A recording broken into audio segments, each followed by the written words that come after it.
کہتے میں جب تک نماز نہ پڑھوں مجھے نیند نہیں آتی. تو ایک نماز اس عادت کے درجے میں چلی جاتی ہے. اچھا اللہ تعالیٰ نے یہ جو ٹائمنگ اوپر نیچے رکھے ہیں نا تھوڑا سا ڈسٹرب کیا ہے. کبھی فجر جو ہے وہ کہاں 4 بجے جا رہی ہے اور پھر 7 بجے جا رہی ہے, کتنا آگے. یہ عادت نہ بنے. جو ہی آپ کی ذرا سی عادت پختہ ہوتی ہے, آپ کی پریکٹس ہوتی ہے کہ آپ جو ہے وہ 5 بجے اٹھنا شروع ہوئے, ذہن جسم اس وقت تک آنکھ کھلنی شروع, نماز کیا ہو جاتی ہے 4:45. ابھی آپ 4:45 پہ سیٹ ہوتے ہیں تو 4:30 شروع ہو جاتی ہے. تو ایک یہ وہ عادت نہ بنے کہ محض ایکٹیویٹی پرفارم کرنے والی عادت بن جائے, بلکہ اس کا اصل حاصل اور مقصود یہ ہو کہ اللہ یاد آئے. اور اگر اللہ یاد آ جاتا ہے تو یہ بڑا ذکر ہے. اور یہی وہ شے ہوتی ہے کہ اگر اللہ کا ذکر یہ حاصل ہو گیا ہے تو اب آپ بڑے سے بڑی مصیبت اور تکلیف جھیل سکتے ہیں. دوسرے ہو سکتا ہے پاگل کہیں آپ کو, کسی کوئی پرواہ نہیں ہے, ہم ایون بیوقوفوں کی طرح ایمان لائیں. دیکھیں نا, ایک بچہ جس کا ٹارگٹ یہ ہو, اٹیچمنٹ یہ ہو کہ میں نے فرسٹ آنا ہے, ایک پوزیشن لینی ہے, اور وہ ساری رات جاگ جاگ کر پڑھے, تو باقی کلاس فیلو اسے پاگل ڈکلیئر کرتے ہیں کہ یہ تو پاگل ہے. اچھا یہ کیسے جاگ لیتا ہے؟ یہ رات کو جاگنا آسان کام ہے. اچھا اس کے لیے کوئی مسئلہ نہیں ہوتا. تو یہ ولا ذکر اللہ اکبر اگر یہ چیز حاصل ہو جائے تو آپ ذرا اندازہ کر سکتے ہیں, بلکہ سیرت میں وہ جو واقعات آتے ہیں کہ بڑی بڑی چیزیں ہو گئیں اور ان لوگوں نے سمجھا ہی نہیں کہ کوئی شے ہوئی ہے.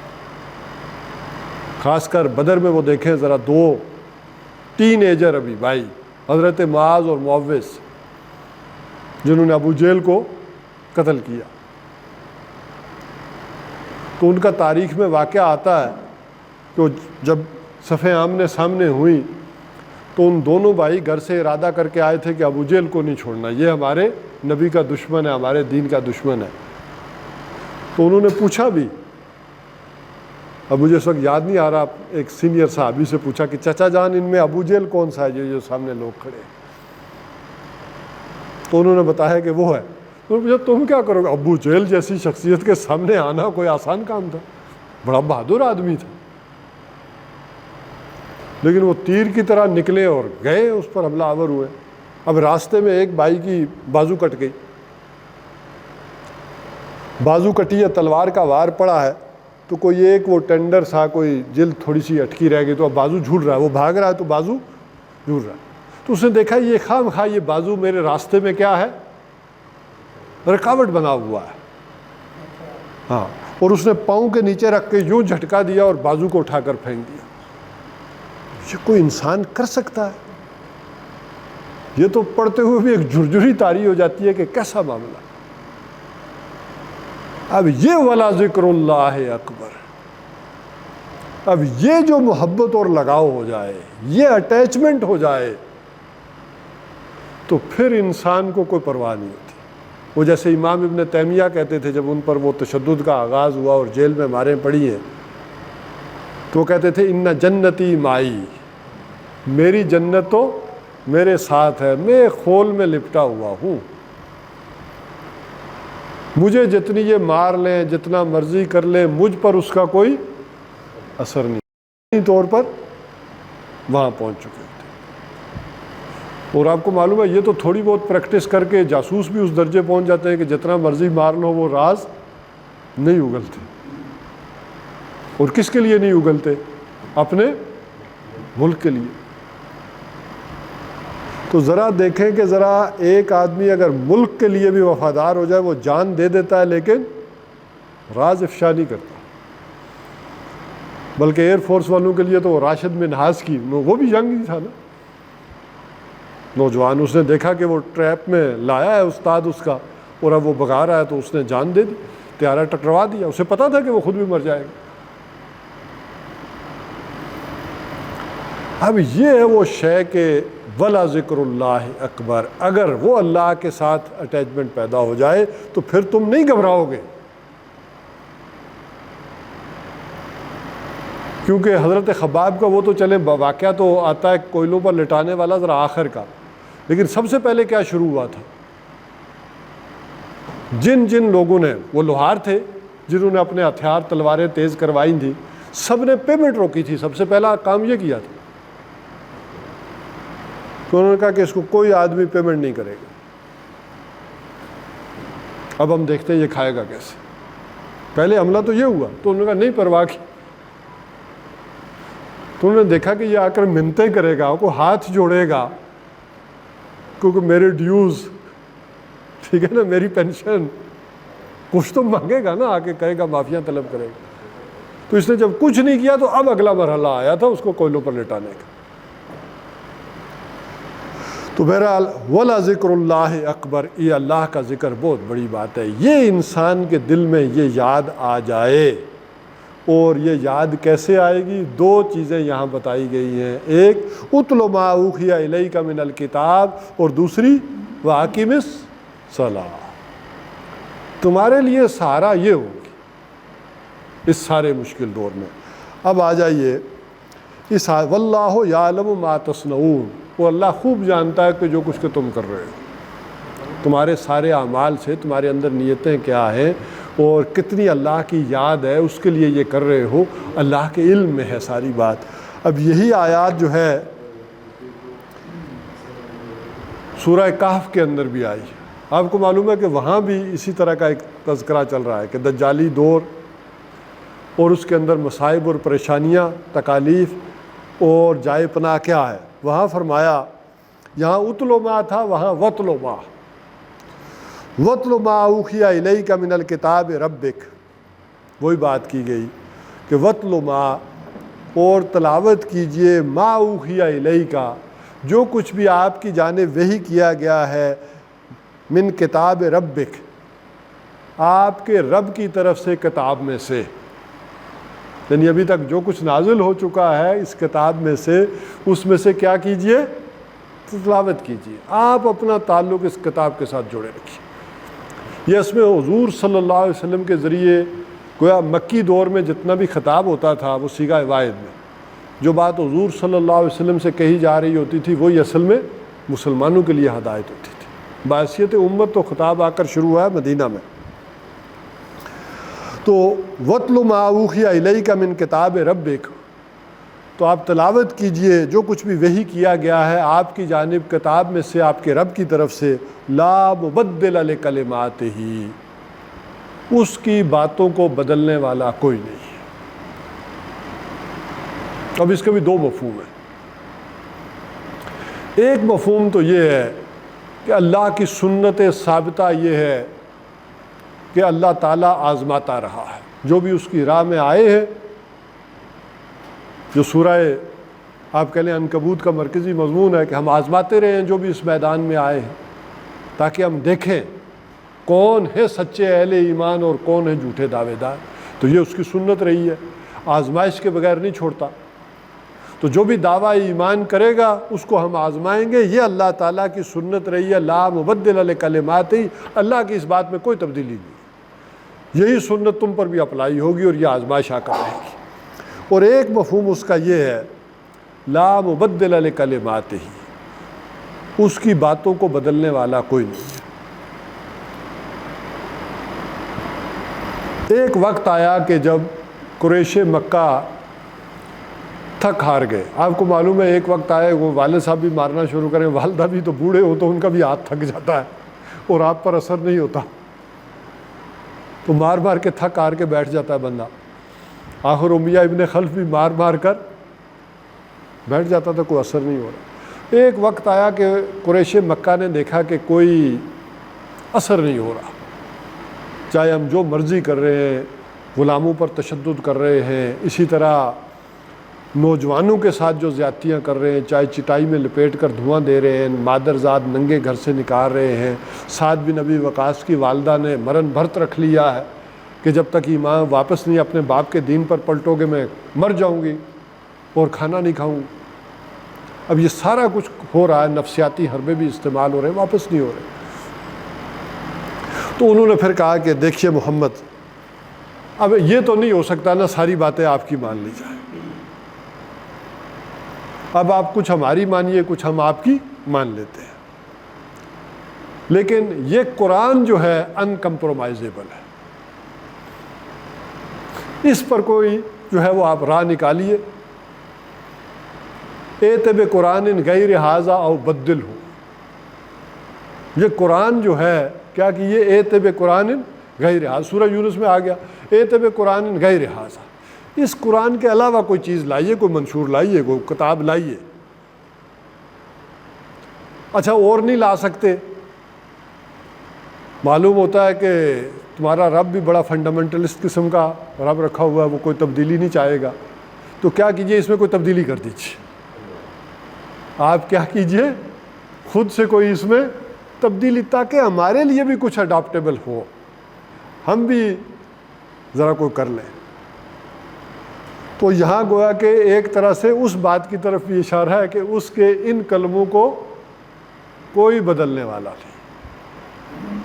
اور وہاں بھی حضور نے یہی جواب دیا تھا، یہ کوئی ما تلقائے نفسی، یہ کوئی میرے نفس کی بات نہیں ہے میں بدل لوں، یہ تو اس کی طرف سے آیا، میرا کوئی اختیار نہیں ہے کہ میں اس میں کوئی تبدیلی لے آؤں. تو لا مبدل لکلماتہ، اللہ کی سنت کو بدلنے والا کوئی نہیں ہے اور نہ اس کے کلام کو بدلنے والا کوئی. اس کے ساتھ کوئی جسے کہیں کہ ایک کمپرومائز یہ ممکن نہیں، یہ جوں کا توں ہے، جیسے کا تیسا ہے، اسی کو ماننا پڑے گا، یہ لوگوں کے لیے اڈاپٹیبل نہیں بنایا جا سکتا.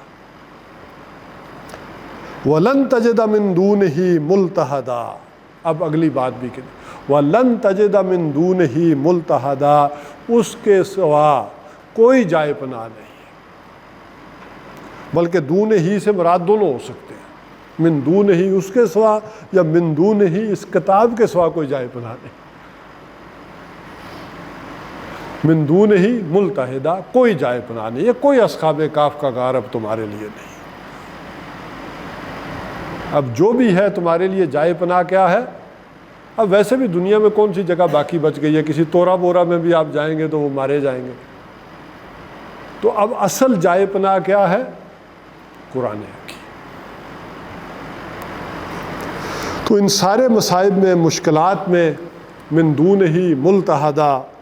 اب آگے جو بات کہی وَاصْبِرْ نَفْسَكَ مَعَ الَّذِينَ يَدْعُونَ رَبَّهُمْ بِالْغَدَاةِ وَالْعَشِيِّ يُرِيدُونَ وَجْهَهُ. وَاصْبِرْ نَفْسَكَ، اپنے آپ کو روکے رکھیے، تھامے رکھیے، مَعَ الَّذِينَ، ان لوگوں کے ساتھ، یدعون ربہم، جو پکارتے ہیں اپنے رب کو، بالغداۃ والعشی، بالغداۃ صبح کے وقت بھی، والعشی اور شام کے وقت بھی، جو یریدون وجہا، جو اس کا چہرہ چاہتے ہیں، جو اس کی رضا چاہتے ہیں، جو اللہ کی رضا چاہتے ہیں. اے نبی آپ اپنے آپ کو تھامے رکھیے، روکے رکھیے ان لوگوں کو جو صبح و شام کیا کرتے ہیں؟ اس کو پکارتے ہیں، اس کو چاہتے ہیں اور اس کی رضا چاہتے ہیں. وَلَا تَعْدُ عَيْنَاكَ عَنْهُمْ، ان سے آپ کی نگاہیں نہ ہٹیں. تُرِيدُ زِينَةَ الْحَيَاةِ الدُّنْيَا، اب یہ بڑا مشکل مقام ہے. تُرِيدُ زِينَةَ الْحَيَاةِ الدُّنْيَا، کیا آپ بھی چاہتے ہیں اس دنیا کی زیب و زینت؟ یہ والا معاملہ چاہتے ہیں. اب یہاں بلکہ بات سمجھ لیں کہ یہ بات کیا ہے، ذرا مشکل بات ہے اور سمجھنی بھی مشکل ہے. اس کو ایسے سمجھیں کہ انبیاء علیہ الصلاۃ والسلام ایک مشن لے کر آتے ہیں، اللہ کی طرف سے ایک ٹارگٹ لے کر آتے ہیں. اب اس مشن اور ٹارگٹ کے لیے وہ دیکھتے ہیں کہ معاشرے کے مؤثر لوگ کون سے ہیں، لہٰذا ان کا رخ یہ ہوتا ہے کہ وہ کسی طرح آ جائے. یہ بڑے لوگ، یہ سردار، یہ اگر دین کی طرف آ جاتے ہیں تو ایک آ جاتا ہے تو یہ ان دوسرے سینکڑوں سے بہتر ہے. بلکہ ان کے لیے بھی یہ جو تشدد ہو رہا ہے، یہ مشکلات آ رہی ہیں، یہ سہارا بن جاتا ہے. بلکہ حضور دعائیں بھی کر رہے ہیں کہ اللہ ابو جہل کو توفیق دے دے. اگر ابو جہل ادھر آ جائے گا تو ان کو کون مارے گا، ستائے گا؟ یا عمر بن خطاب کو توفیق دے دے، وہ آ جائیں. حضور دعائیں بھی مانگ رہے ہیں ساتھ ساتھ. اور آپ نے دیکھا کہ حضرت عمر رضی اللہ تعالیٰ عنہ اور حضرت حمزہ رضی اللہ تعالیٰ عنہ جب ایمان لائے تو اس کے بعد تشدد کا وہ معاملہ نہیں رہا پھر جو پرسنل لیول پر جو ہے وہ، اور حضرت عمر تو جا کر میدان میں نکل گئے اور حرم میں کہا کہ جس کی ماں اس کو گم کرے، جو بیٹا کھونا چاہتی ہے تو آ جائے وہ میدان۔ تو اس حوالے سے تاکہ کہ اسلام کو تقویت حاصل ہو، لہٰذا ان کا نیچرل ایک توجہ اور فوکس کیا ہوتا ہے؟ ان بڑوں کی طرف۔ یہی وجہ ہے کہ انبیاء علیہ السلام کے اصل مخاطب ملائے قوم ہوتے ہیں۔ جس نبی نے بھی آ کر دعوت دی قوم کے سرداروں اور بڑوں کو دعوت دی کہ اگر یہ مان جائیں گے تو باقی تو متبعین ہوتے ہیں، وہ تو ان کے پیروکار ہوتے ہیں، چلتے ہیں، اسی کے کہنے پر چلتے ہیں۔ لیکن اب اس میں ایک توازن اگر نہ ہو، اور یہ توازن جو ہے وہ بڑا مشکل کام ہے، جسے کہتے ہیں نا کہ ہمارے ہاں جو پنجابی میں مثال مشہور ہے کہ پل صراط کیا ہے؟ باریک بال سے باریک اور تلوار کی دھار سے زیادہ تیز ہے۔ تو یہ توازن بڑا ہوتا ہے، جیسے بہت زیادہ شرافت میں اور بے غیرتی میں بھی فرق کرنا بڑا مشکل ہو جاتا ہے۔ تو یہ توازن ہے کہ آپ کی نگاہیں ان کی طرف نہ اٹھیں، یعنی یہ ٹھیک بات ہے کہ آپ انہیں پکاریں، ان کی طرف توجہ دیں، لیکن اتنی توجہ نہ ہو کہ لوگ محسوس کریں کہ آپ بھی دنیا داروں ہی کے کو اہمیت دے رہے ہیں، ان کے پیچھے پڑے ہوئے ہیں۔ یہ بالکل مضمون آپ کو سمجھ میں آ جائے گا سورہ عبس وتولی ان جاءہ الاعمی، وہاں صیغہ غائب میں خطاب ہے۔ بلکہ وہ واقعہ یوں ہوا کہ حضور صلی اللہ علیہ وسلم سرداران قریش کے ساتھ بیٹھے تھے، یہ بڑے بڑے سارے سردار بیٹھے ہوئے تھے، یہ 6-7 جن کا نام حدیث میں آتا ہے۔ تو حضور ان کو ذرا سمجھا رہے تھے تو عبداللہ ابن مکتوم آ گئے، ابندے صحابی ہیں۔ اچھا بہرحال آدمی اندھا ہو محسوس تو کر لیتا ہے، یا دوسری یہ بات بھی ہوتی ہے چلے اپنا آدمی ایسے اگنور بھی کیا تو بعد میں کر لیں گے، تو میں اتنا اہم کام کر رہا ہوں کہ ان بڑے سرداران کو جو ہے وہ بات کر رہا ہوں اور یہ بیچ میں مجھے ڈسٹرب کر رہے ہیں۔ تو آپ کو ناگوار گزرا، عبس وتولی، آپ کی پیشانی پر بڑھ پڑے اور آپ نے رخ موڑ لیا، بیزار ہوئے کہ یہ خواہ ڈسٹرب کرنے آ گئے۔ ان جاءہ الاعمی، کہ اس کے پاس آیا ہے ایک اندھا۔ بلکہ وہ میں آیات سنا دیتا ہوں آپ کو۔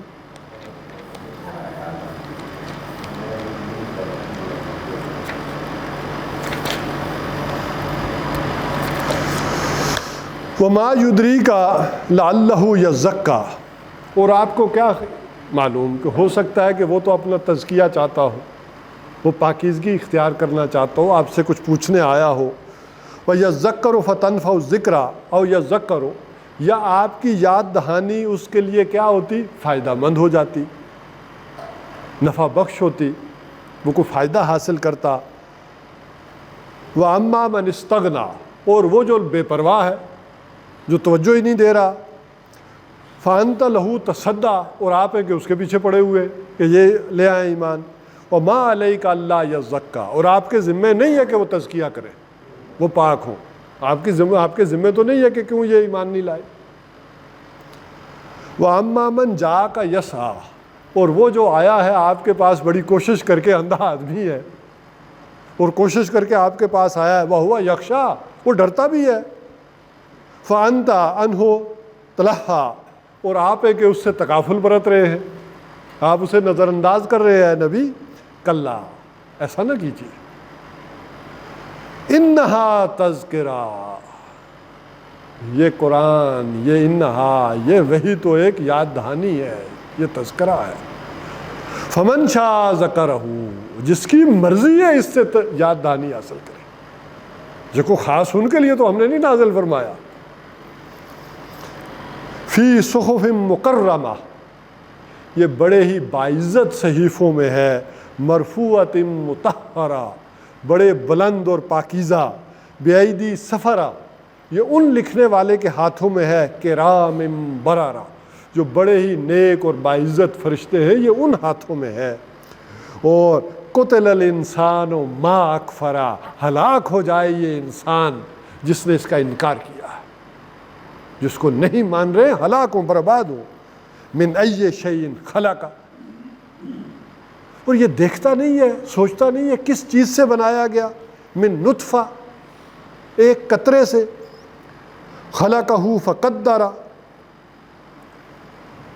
ہم نے اسے بنایا اور پھر اس کی تقدیر ٹھہرائی، ثم السبیل یسرا، اور پھر اس کے لیے راستہ آسان کیا، نکلنے کا راستہ، ثم اماتہ فاقبر، پھر اسے موت دی اور قبر میں رکھ دیا، ثم اذا شاء انشر، پھر جب چاہا اسے نکال لیا، کلا لما یقض ما امرا، اس انسان نے تاحال وہ فیصلہ نہیں کیا جو اسے کر لینا چاہیے تھا۔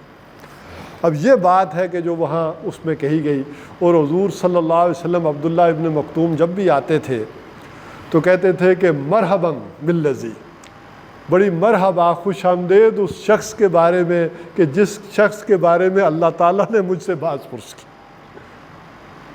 عبداللہ ابن ام مکتوم رضی اللہ تعالی عنہ، پیچھے شجرے میں تو حضرت خدیجہ الکبریٰ رضی اللہ تعالی عنہا کے رشتہ داروں میں سے کوئی لنک ملتا ہے ان کا، باوجود اس کے یہ اندھے ثابت تھے، حضور نے ایک مرتبہ انہیں اپنا نائب بھی مقرر کیا مدینہ کے اندر۔ اسی طرح باوجود اس کے کہ اندھے تھے، ہر جہاد میں شرکت کرتے تھے۔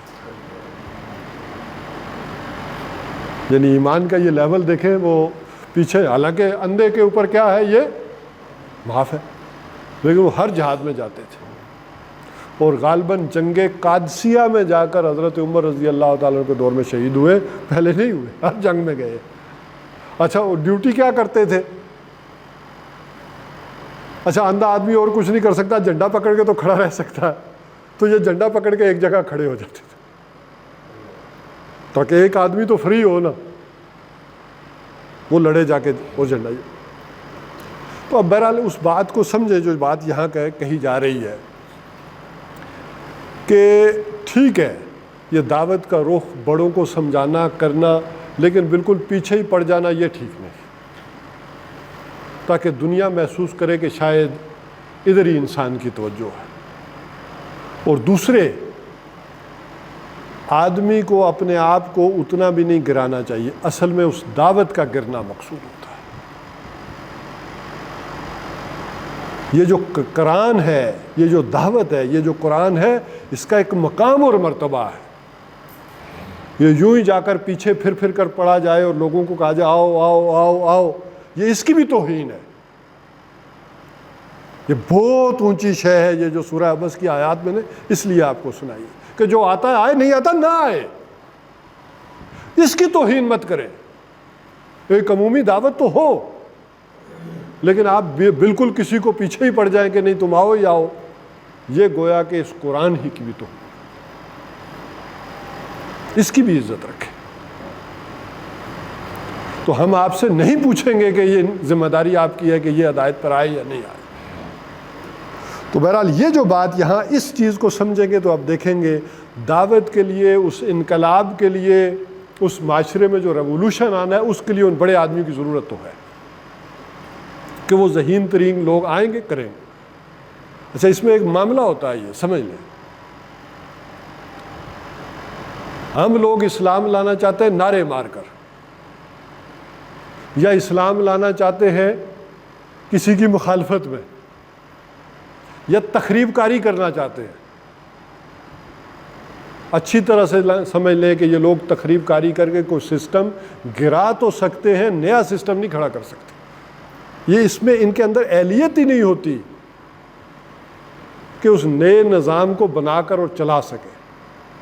گرا دیں گے کوئی ہنگامہ برپا کر کے،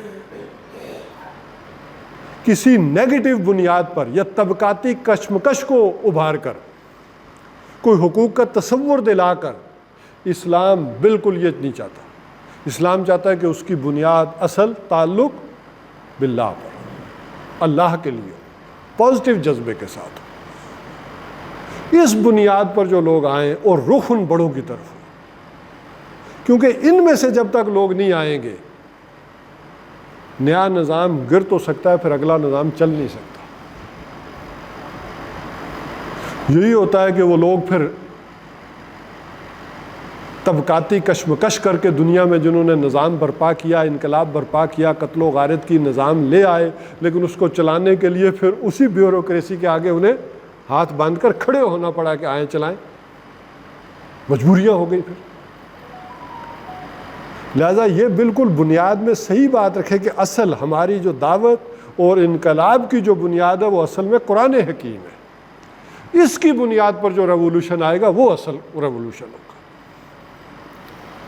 تو وَاصْبِرْ نَفْسَكَ مَعَ الَّذِينَ يَدْعُونَ رَبَّهُمْ بِالْغَدَاةِ وَالْعَشِيِّ، تو اپنے آپ کو تھامے رکھیے ان لوگوں کے ساتھ کہ جو اپنے رب کو پکارتے ہیں صبح اور شام، یریدون وجہ، اور چاہتے ہیں اس کی رضا، وَلَا تَعْدُ عَيْنَاكَ عَنْهُمْ، ان سے آپ کی نگاہیں نہ پھریں۔ اصل توجہ بیٹھنا ان کے ساتھ، تعلق ان کے ساتھ رکھیں جو ایمان لے آئے، جو بھی ہم نے آپ کی جھولی میں ڈال لی ہے، وہ چاہے بلال ہے، حباب ہے، جو ہے، اصل تعلق آپ کا ان کے ساتھ ہونا چاہیے۔ ترید و زینت الحیات الدنیا، کہ آپ بھی چاہتے ہیں یہ دنیا کی زیب و زینت اور زندگی۔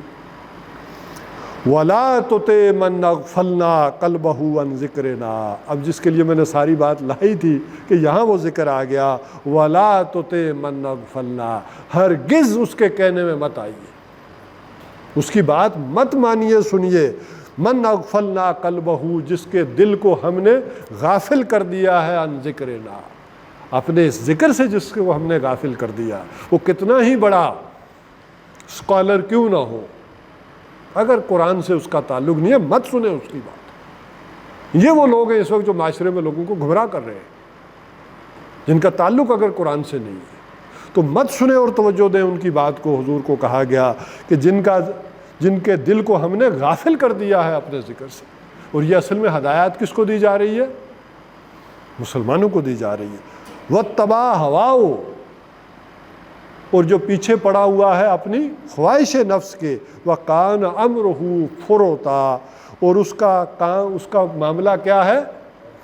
حد سے نکلا ہوا، اس کا عمل دیکھیں کیا ہے، وہ بالکل دوسری طرف ہے، اور باتیں بڑی چکنی چپڑی اور میٹھی ہیں، مت توجہ دیں ان کی باتوں کے اوپر۔ تو اصل تعلق تمہیں اس ساری بات میں، اب اور اس میں وہاں تھا، ذرا سمجھے کیا ہے، وہاں تھا ہم ان بیوقوفوں کی طرح ایمان لے آئیں، ٹھنڈے ٹھنڈے راستے سے کیوں نہ ہو جائے، یہ ساری باتیں جو ہے اس وقت بھی اہل ایمان کو سمجھائی جا رہی تھی۔ وہاں ان سے کہا جا رہا تھا نہیں، تمہارا تعلق کس سے ہے؟ اللہ سے، اور تمہارے صبر کا ذریعہ، تمہاری رہنمائی کا ذریعہ وہ کیا ہے؟ اللہ کی کتاب ہے اور نماز ہے۔ تو یہ ایک آیت ہم نے آج مکمل کر لی ہے، اس پہلے رکوع کی، اس کی وضاحت میں ہم نے سورہ کہف کی بھی یہ آیت پڑھ لی۔